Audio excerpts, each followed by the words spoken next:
Bugatti is always been the big daddy of hypercars. Now they have unleashed another beast.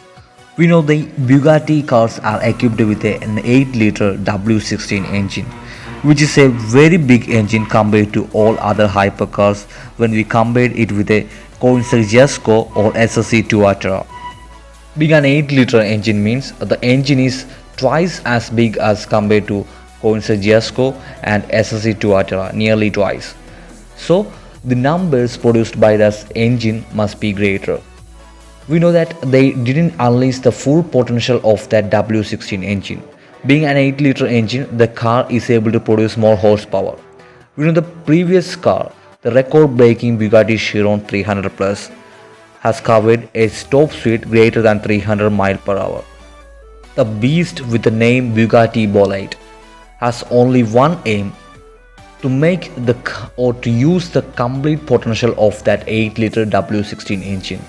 And this engine is able to produce a PS of 1600 with a normal octane fuel, and with a high octane fuel which have an octane number of 120, the car is able to produce a power of 1850, which means the numbers are greater compared to SSC Tuatara as well as Koenigsegg and Jesco Absolute, which has 1750 and 1600 horsepower respectively.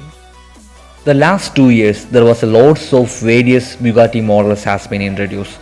From the Bugatti Chiron, the C range, the Bugatti Chiron has been changed to Bugatti Divo, and we have introduced the Bugatti Chiron Super Sport 300 Plus. After that, the new model which is Bugatti Per Sport, Chiron Per Sport. After that, we have the Bugatti Bolide, which is the most powerful version of this C range. Chiron Super Sport was designed for more top speed rather than more handling, which means the car have less drag and less downforce. But the Bugatti Per Sport is only designed for producing better handling as well as higher downforce for better driving experience. So they have same powertrain with different body designs. You can see this body design complexity of the Bugatti Bolide. The body design is very complex and it perfectly resembles a perfect hypercar which looks like a devil, and the car is perfect, and it actually blew my mind. We know that from the beginning of the Chiron, we know the body profile, the C line, when we look at the side of the car, and the C line got little bit sporty in the case of Bugatti Divo, and it have got more sportier in case of this model, which became a very sporty and very sleek characteristic line in a Bugatti Bolide. The body profile, the rear side, the headlight, everything resembles an X letter, which actually intentionally made to looks like an X, which actually resembles a breakthrough of speed. What if we produced more power from a W16 engine? In addition, what if we reduce the weight of the vehicle, which means we have more power to weight ratio and more performance? This car uses a 3D printed body systems, and the propeller shaft used in this Bolide is made of carbon fiber and titanium, which have lesser weight than the Chiron, in addition have more strength.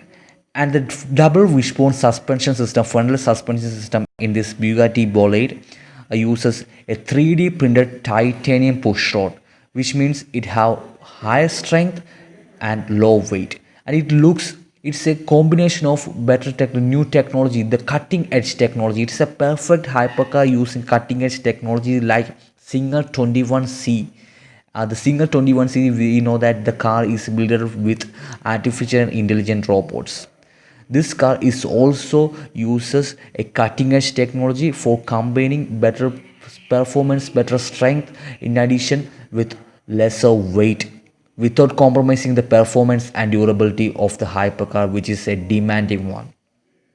The aerodynamics have a prime importance in the development of a hypercar, and the Bugatti Bolide doesn't go backward in respect to the aerodynamics. They uses an active air dam system and air active splitter in front, and they uses a 3-layer rear diffuser in addition with the active aerodynamic spoiler in the rear.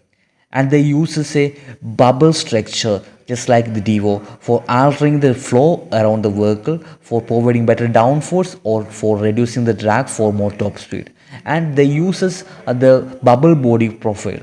You know that the bubble can be generated by inflating it, and these bubbles are able to maintaining a laminar flow or for altering them to a turbulent flow, for reducing the downforce, for producing more top speed. And it's the first time that we see these kinds of technology in a hypercar, and they actually meant for providing higher performance. And this bolide have only one intention for providing greater power, greater top speed, and for pulling out the maximum from the 8-liter W16 engine. With using the cutting edge technology, they are using higher aerodynamics for providing or producing the better hypercar in the Bugatti history or in a hypercar history.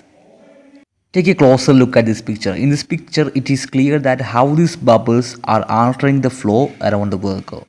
You can see that in the inward portion, when the bubble is not inflated, we have actively controlling the laminar airflow for providing higher downforce, because we have a more streamlined airflow around the rear spoiler or rear wing.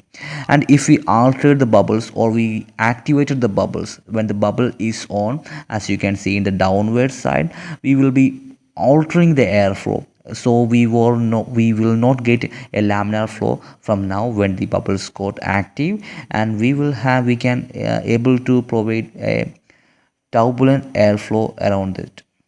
So this is a second generation of active aerodynamics. It's actually beyond words. This car is actually a beast with the W16 or with the pure signature of Bugatti.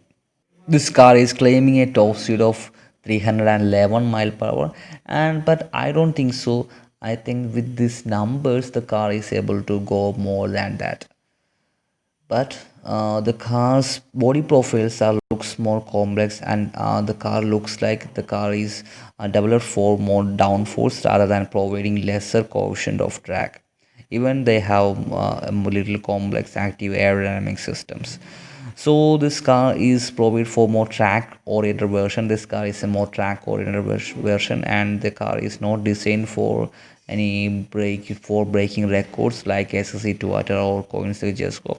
But if they are able to provide a low coefficient of drag version just like the Super Sport, this car is able to do more than this, and this car will be able to break records of SSC Tuatara. I don't know what they're actually meaning or what their purpose by building this car, but frankly saying, I love this car and it looks perfect and the numbers looks perfect. The car is a perfect one. And if you love to see videos like this, don't forget to subscribe to my channel and hit the bell icon to get notified when I make a new upload. Thank you for watching. Have a nice day and bye.